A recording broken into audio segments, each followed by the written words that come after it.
Lanjut saja kepada ahli pidana Effendi Saragih. Mendengar suara saya, Dr. Effendi Saragih? Ya, waktu penuntut umum tinggal 45 Dengar menit. jelas sekali. Ya. Mohon izin, ahli, saya membuka dengan syarat seseorang dapat dimintai pertanggungjawaban pidana dikaitkan dengan ajaran dualisme itu apa saja, ahli? Ya, terima kasih, Yang Mulia. Jadi kalau dikatakan tadi syarat pertanggungjawaban dihubungkan dengan hukum pidana dalam arti dualisme, tentu saja bahwa perbuatan itu memenuhi unsur, baik unsur subjektif maupun unsur objektif. Dalam arti unsur subjektif itu yang menyangkut tentang pertanggungjawaban yang masalah tentang kesalahan dalam arti luas, baik dalam arti kesengajaan maupun kealpaan. Sedangkan dalam arti yang unsur objektif itu baik adalah perbuatan-perbuatan yang melawan hukum. Demikian saya sampaikan, Yang Mulia. Oke, ahli, sekarang saya tanyakan perihal penyertaan dalam hukum pidana. Dalam penyertaan dalam hukum pidana kan suatu delik dilakukan oleh lebih dari satu pembuat atau satu pelaku. Nah, dalam terpenuhinya suatu rumusan perbuatan delik, apakah setiap pelaku itu harus melakukan perbuatan yang sama kesemuanya dalam terpenuhinya unsur delik, ataukah di antara para pelaku hanya perlu melakukan beberapa bagian tertentu daripada perbuatan yang memenuhi rumusan delik? Mohon dijelaskan, ahli. Ya, terima kasih. Saya jelaskan, Yang Mulia. Jadi sesuai dengan pengertian penyertaan tadi sudah disampaikan bahwa dalam suatu tindak pidana itu melibatkan beberapa orang sekaligus dalam suatu tindak pidana yang terjadi. Dan tentu saja bagaimana ditentukan dalam pasal 55 itu sendiri sudah menentukan kualifikasi siapa yang menjadi player atau pelaku. Pelaku itu adalah mereka yang memenuhi seluruh unsur-unsur yang ditentukan dalam suatu unsur tindak pidana. Sedangkan untuk peserta lain adalah mereka yang tidak harus memenuhi seluruh unsur tindak pidana. Oke, baik. Tetapi baik, ahli, dapat diminta pertanggungjawabannya. Baik, ahli. Karena waktu mepet, jadi yang sudah dijelaskan ya, saya ini saya masuknya mohon izin. Jadi tadi dijelaskan bahwa ketika itu penyertaan, para pelaku lain tidak perlu melakukan semuanya, hanya melakukan beberapa perbuatan yang memenuhi rumusan delik. Ya, sesuai dengan rumusan yang ditentukan di dalam penyertaan tersebut. Okay. Demikian. Berkaitan dengan para pelaku dalam penyertaan tersebut, berhubungan dengan menghendaki dan mengetahui atau willing and wanton dalam rangka pemenuhan unsur kesalahannya ini, bagaimana dengan willing and wanton di antara para pelaku penyertaan? Mohon dijelaskan. Ya, baik, terima kasih. Sesuai dengan ketentuan di dalam penyertaan, baik di dalam pasal 55 maupun pasal 56 yang bersifat pembantuan, semua perbuatan-perbuatan itu tentu saja dilakukan secara aktif dan harus juga dengan ada unsur dalam arti sengaja. Oke. Dan memang benar dia memang menghendaki untuk ikut serta dalam perbuatan tidak pidana tersebut. Demikian. Baik, ahli, satu lagi. Apakah dalam terjadinya suatu delik dengan dikaitkan dengan adanya penyertaan dalam pasal 55, penyampaian atau pemahaman kehendak atau kesatuan kehendak di antara para pelaku itu menyaratkan sebuah waktu interval tertentu tidak dalam rangka proses penyatuan pemahaman kehendak atau kesamaan kehendak? Mohon dijelaskan. Ya, baik. Jadi sebagaimana kita tahu ada dalam hubungan penyertaan ini ada yang bersifat menyuruh atau downplay, ada yang bersifat turut serta, ada yang suka menganjurkan. Dan juga kalau hubungannya juga dengan pasal 56 ada pembantuan yang saat melakukan maupun sebelum melakukan. Maka di dalam hal untuk hubungan misalnya untuk turut serta, tidak ada waktu yang menentukan kapan mereka, apakah mereka sudah secara sadar melakukan perbuatannya sejak awal, apakah mereka saat melakukan perbuatan-perbuatan secara fisik itu, apakah ada waktu jeda atau tidak, itu bukan menjadi persoalan. Terima kasih, ahli. Ahli, satu lagi, ahli. Terhadap ahli Dr. Effendi Saragih, jawabannya sangat bagus dan jelas. Apa kedudukan asas atau postulat dalam hukum pidana? Mohon dijelaskan. Postulat atau asas dalam hukum pidana, kedudukannya seperti apa? Ya, namanya asas itu merupakan jadi dasar bagi seluruh norma-norma yang hidup di dalam suatu ketentuan-ketentuan. Oke, berarti jadi kedudukannya sebagai sumber hukum juga berada pada posisi yang paling atas. Oh tentu saja dia menjadi sumber salah satu sumber hukum, walaupun tidak bersifat norma. Baik Begitu. ahli, mohon izin ahli saya membacakan salah satu asas hukum pidana. Ini salah satu asas hukum pidana paling tua yang dikembangkan oleh Hart dan Van Bemmelen. Terkait dengan asas inilah yang menghasilkan adanya ajaran tentang delik omisi dan delik komisi. Ahli, idem es facere et nole prohibere cum posis equa non prohibit cum prohibere posit in culpa est, yang maknanya menolak untuk mencegah terjadinya delik merupakan hal yang sama dengan memperbuat delik itu sendiri. Saya ulangi lagi ahli, menolak untuk mencegah terjadinya suatu tindak pidana itu merupakan hal yang sama dengan memperbuat dari tindak pidana itu sendiri. Bagaimana pandangan ahli terhadap postulat ini?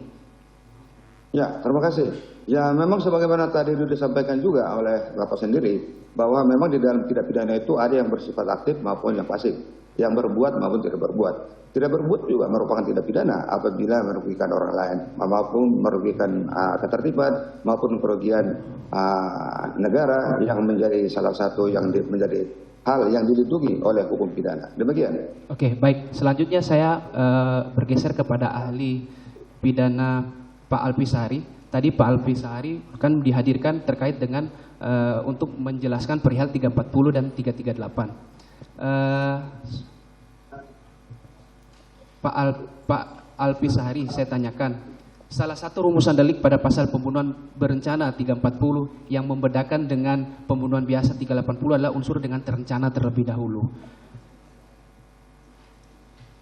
Nah, yang ingin saya tanyakan, dalam perencanaan terlebih dahulu itu ada dua keadaan. Keadaan tenang untuk menentukan kehendak dan memiliki waktu yang cukup. Mohon ahli jelaskan terkait dua hal tersebut. Terima kasih. Baik, izin melalui majelis hakim yang terhormat. Di dalam hukum pidana, tadi sudah agak disinggung berkaitan dengan delicta commission dan delicta omission tadi dari Ardana. Tapi saya akan fokus kepada apa yang ditanyakan oleh jaksa penuntut umum.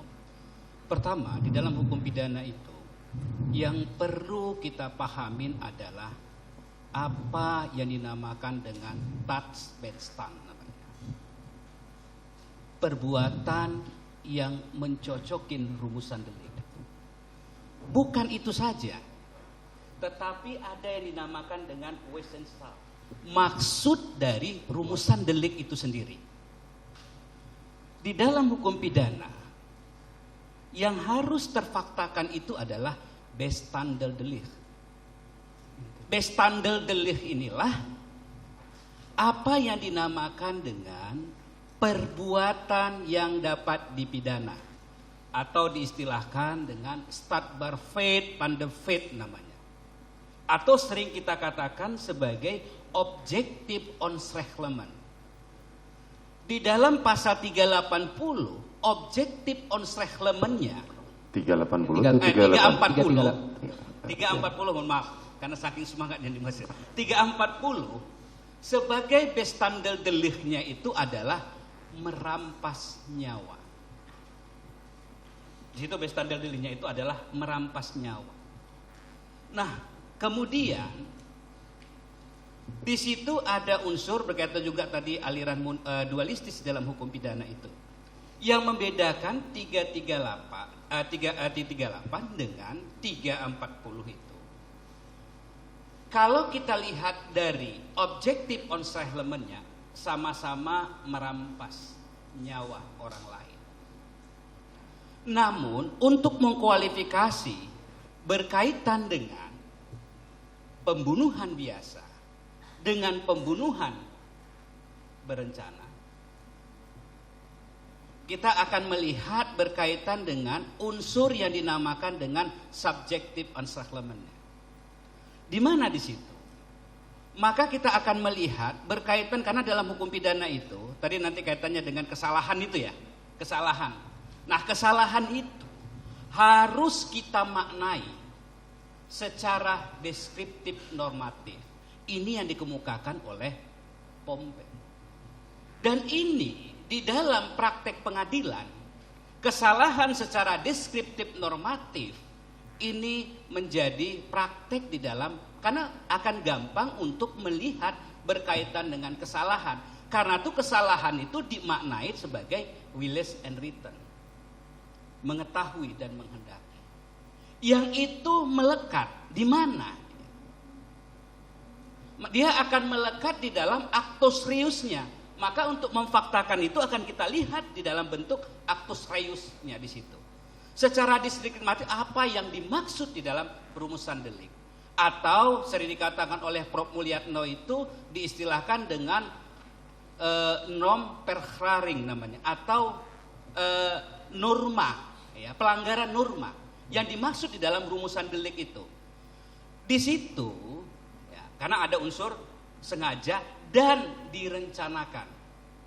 Itu adalah unsur berkaitan dengan pemberatan dihadapkan dengan pasal tentang pembunuhan biasa.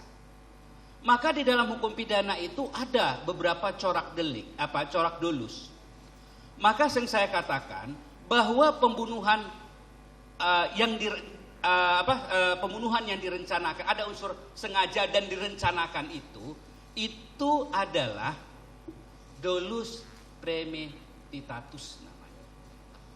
Apa yang menjadi syarat dolus premeditatus itu? Ada 3 syarat. Syarat yang pertama itu apa? Memutuskan kehendak. Dilakukan dalam keadaan tenang.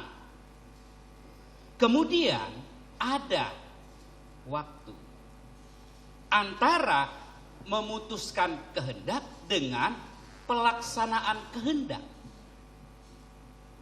Ini yang dimaksud dengan dolus premeditatus. Apakah dolus? Ahli mohon izin, saya lanjutkan karena kita terbatas waktu. Iya, okay. Nah, tadi ahli terakhir mengatakan bahwa adanya keadaan tenang untuk memikirkan delik untuk yang dilakukan ataupun waktu yang cukup untuk memikirkan dan memutuskan dilaksanakan delik. Nah, apakah dalam hukum pidana ada mensyaratkan waktu tersebut? Harusnya misalnya dalam jangka waktu tertentu, misalnya 30 menit, 40 menit, 1 jam, apakah ada syarat pengaturan interval waktunya? Ataukah diberikan kebebasan kepada aparat penegak hukum untuk melakukan penafsiran terhadap frasa delik tersebut? Mohon dijelaskan. Saya jelaskan bahwa ini adalah kaitannya dengan perbuatan yang memberatkan itu adalah berkaitan dengan perencanaan atau direncanakan.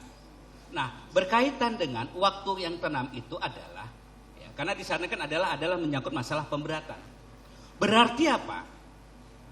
Keadaan dalam hal memutuskan kehendak. Kalau Prof. Andi Hamzah itu katakan itu mengutip dari Hograt itu sikap batin dengan pelaksanaan itu tidak ada interval waktu. Jadi tidak ada interval waktu, batasan waktu. Baik. Pada waktu dia misalnya begini, artinya apa di situ? Maksud dari rumusan delik itu apa? Kenapa ditekankan di situ adalah berencananya itu. Artinya si petindak ini ada interval waktu dia untuk berpikir. Untuk melakukan atau tidak melakukan. Jadi ada interval waktu dia untuk berpikir, oh saya lakukan atau saya tidak lakukan. Beda dengan yang dilakukan secara tiba-tiba. Dia akan bersifat irasional. Kalau ini kan keadaannya. Karena itu post factumnya itu harus menjadi fakta yang harus. Baik, terima kasih ahli. Ahli menyinggung perihal adanya delik komisi dan delik komisi. Delik komisi tidak membuat sesuatu, tapi secara hukum pidana dia dicela. Kenapa sampai suatu perbuatan atau perintah undang-undang untuk melakukan sesuatu tapi tidak dilakukan oleh subjek hukum pidana dan tidak dilakukan oleh subjek hukum pidana, saya tekankan lagi, itu menjadi tercela. Mohon dijelaskan. Karena begitu Pak, karena harus ada kita kualifikasi delik itu. Kualifikasi delik itu, karena di dalam asas di hukum pidana itu ada asas yang dinamakan dengan asas lex serta, lex stricta dengan lex stricta. Jadi kalau berkaitan dengan delicta commission atau delicta omission dan delik itu berkaitan dengan rumusan delik. Karena kita mengacu kepada KUH pidana itu, kan begitu ya. Kita kan akan mengacu kepada tadi yang saya katakan, dia harus bersifat tertulis, tidak multitafsir, penafsirannya itu harus ketat. Nah, jadi apa yang dimaksud dengan beda nanti dengan syarat berkaitan dengan penghapusan pidana, gitu Pak. Baik, Jadi, sekarang ahli, pencelaan dalam hukum pidana saya itu. menanyakan menurut ahli, dengan keahlian dan pemahaman saudara yang luar biasa ini, mengapa, bukan mengapa, tapi apakah seseorang yang sebenarnya memiliki waktu dan kesempatan yang cukup untuk mencegah terjadinya tindak pidana, namun dia tidak melakukan pencegahan terjadinya peristiwa pidana itu, menurut ahli secara hukum pidana itu patut dipidana apa tidak? Pasal 340 itu menghendakin dia adalah delicta commission, melakukan perbuatan, Oke, baik. bukan tidak melakukan perbuatan. Beda. Baik ahli. Iya. Ahli, saya terakhir untuk ahli Alpi. Waktu pemeriksaan sempat diambil keterangannya di BAP sebagai ahli oleh penyidik, benar? Benar? Apakah dalam pemberian keterangan tersebut diarahkan, dipaksa, ditekan, Tidak. membenarkan keterangan yang diberikan di BAP? Membenarkan. Oke, baik. Saya beralih terakhir kepada ahli Effendi Saragih. Pak Dokter, mohon izin, ahli Pak Dokter sempat sebelumnya diperiksa, diambil keterangannya sebagai ahli di penyidikan. Apakah benar? Ya, pernah. Apakah keterangan tersebut diberikan secara sadar atau ada yang mengarahkan? Oh, tentu saja secara sadar dan tidak ada yang mengarahkan. Apakah membenarkan keterangan ahli yang diberikan di BAP tersebut? Ya, semua apa yang saya berikan itu dari saya sendiri. Oke, baik. Terima kasih. Untuk sementara cukup yang mulia. Masih dilanjutkan oleh mohon izin. Ya, saudara masih punya waktu 30 menit. Oke. Terima kasih. Satu setengah. Saudara ahli Alfi.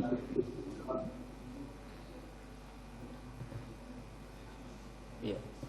Bisa dijelaskan terkait dengan kedudukan hasil poligraf sebagai alat bukti. Bagaimana?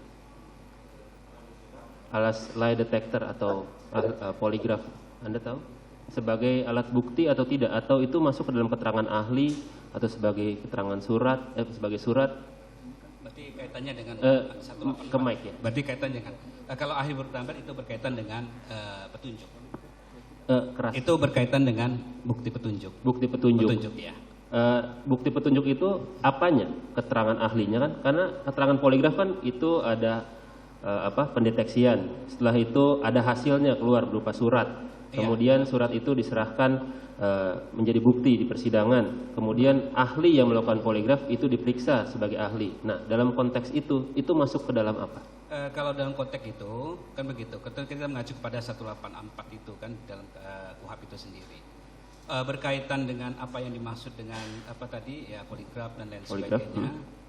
Karena begini, di dalam pembuktian itu ada yang dinamakan dengan direct evidence.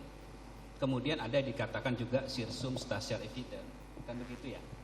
Nah, untuk melihat berkaitan nilai pembuktiannya itu. Karena di dalam 188 ayat 3 lah misalnya itu ya. Karena di situ kalau saya katakan itu apa? Ada misalnya bersesuaian misalnya ya. Bersesuaian berkaitan dengan nanti kan menerangkan ya.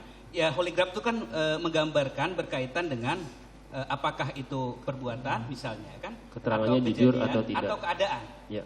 Ya, atau alternatif itu ya, apakah misalnya itu berkaitan dengan keadaan. Nah, yang bersesuaian dengan satu yang dengan yang lainnya. Kemudian setelah bersesuaian itu apalagi yang bersesuaian antara satu dan lain. Kemudian juga berkaitan dengan suatu peristiwa pidana, kan begitu? Atau siapa pelakunya? Oke. Nah, maka nanti apabila berkaitan dengan alat bukti, nah, dapat kita tarik juga menjadi apakah nanti bukti dia petunjuk atau juga menjadi bukti surat yang dikeluarkan oleh Oke. ini.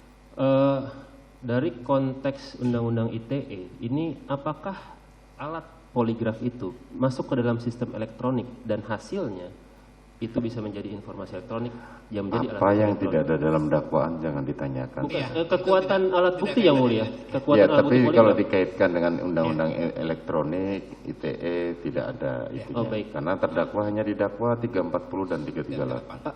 Ada untuk terdakwa Ferdi Sambo, oke. ada yang mulia. Silakan. Untuk itu ya. Tapi izin yang mulia, ahli ini ahli pidana yang mulia. Bukan Ya, ini ahli pidana. ahli pidana apakah tidak mempelajari juga tentang undang-undang informasi dan itu transaksi elektronik? berkembangan dengan berkaitan dengan ITE. Tapi Masih bisa dijawab atau tidak? saya rasa tidak tepat. Tidak tepat, baik. Oke, saya ganti saja. Untuk Dr. Effendi Saragih, apakah dengan pertanyaan yang sama Anda mempunyai kompetensi untuk menjawab itu? Iya, tolong diulang pertanyaannya. Terkait dengan kedudukan poligraf ditinjau dari Undang-Undang ITE, apakah masuk ke dalam alat bukti elektronik? Dari undang-undang ITE? Iya. Ya, baik. Namanya poligraf itu kan hasil ya dari suatu alat yang diperoleh melalui suatu kegiatan-kegiatan tertentu. Apakah itu termasuk dalam arti alat bukti yang dimaksud sebagai dalam ITE berupa informasi elektronik atau dokumen elektronik? Sehingga karena kalau melihat hasil itu adalah merupakan produk atau yang dikeluarkan oleh sistem elektronik, maka poligraf itu adalah termasuk dokumen elektronik. Demikian. Oke. Dan dokumen elektronik merupakan salah satu alat bukti sebagaimana itu tentukan di dalam pasal 5 Undang-Undang ITE nomor 19 tahun 2016 tentang perubahan Undang-Undang ITE nomor 11 2008. Demikian. Baik. Mungkin Sebentar. Apa yang mau disampaikan?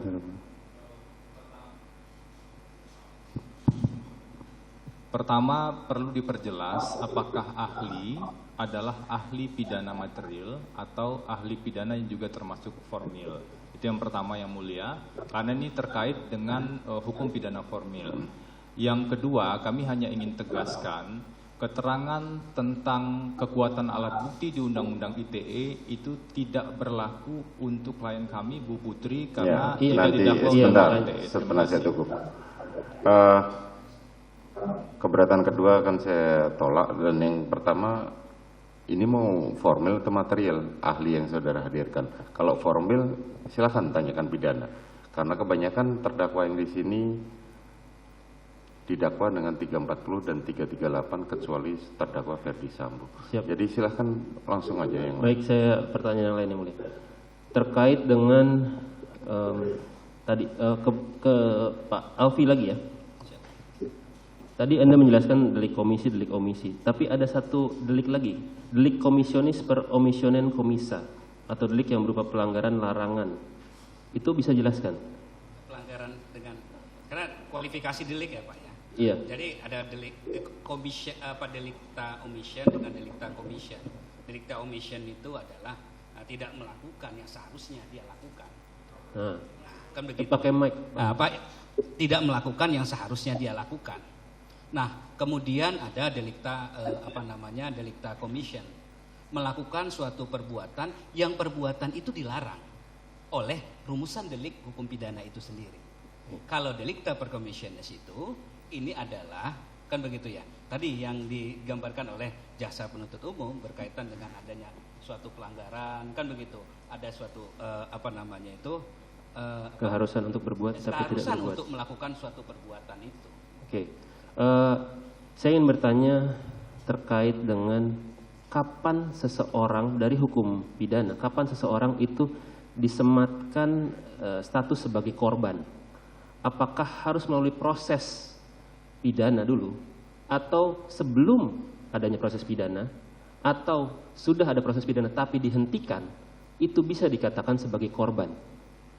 Kalau saya melihat ya, berkaitan dengan yang pertama ini ya, apa yang dinamakan dengan tentunya kan berkaitan dengan saksi nih. Iya. Baik kan gitu ya. Nah, saksi itu apa yang melihat, termasuk dia jadi adalah sebagai saksi korban berkaitan dengan adanya suatu peristiwa terhadap yang diderita oleh korban itu sendiri. Nah, untuk dalam konteks hukum pidana, Ya. statusnya dia sebagai saksi atau dalam hal ini saksi korban, itu setelah ada laporan, baru itu ada konteks-konteks status sebagai saksi, ada terlapor, pelapor, tersangka, atau sebelum adanya laporan, itu sudah bisa dikatakan sebagai korban, misalkan, dan mendapatkan hak-haknya sebagai korban. Dalam konteks hukum pidana. Hukum pidana. Kalau dalam konteks hukum pidana, karena begini, saya melihat dari ketentuan yang ada di dalam ketentuan hukum KUHP kita, Iya. kan begitu ya. Kemudian berkembang misalnya sekarang berkaitan dengan definisi korban dan lain sebagainya di dalam Undang-Undang Perlindungan Saksi dan Korban, kan begitu ya. Iya. Nah, dalam konteks hukum pidana, kalau saya melihat berkaitan dengan apa yang ada dalam ketentuan KUHP pidana kita, kalau KUHP saya mengacu kepada apa yang dinamakan dengan saksi, kan begitu ya. Kemudian juga ada proses dari keterangan saksi, kan begitu ya. Saksi itu ada yang sebagai korban langsung dari suatu peristiwa itu. Maksud saya, seseorang disematkan status sebagai saksi itu setelah laporan atau sebelum laporan sudah bisa dalam hukum Setelah laporan. setelah laporan kan, termasuk saksi korban. Iya, iya. Katakanlah sekarang sudah di SP3, apakah status dia masih sebagai saksi, sebagai tersangka, atau sudah nol lagi? Tidak ada. Kalau saya tidak ada lagi. Tidak ada lagi? Tidak ada Oke. lagi.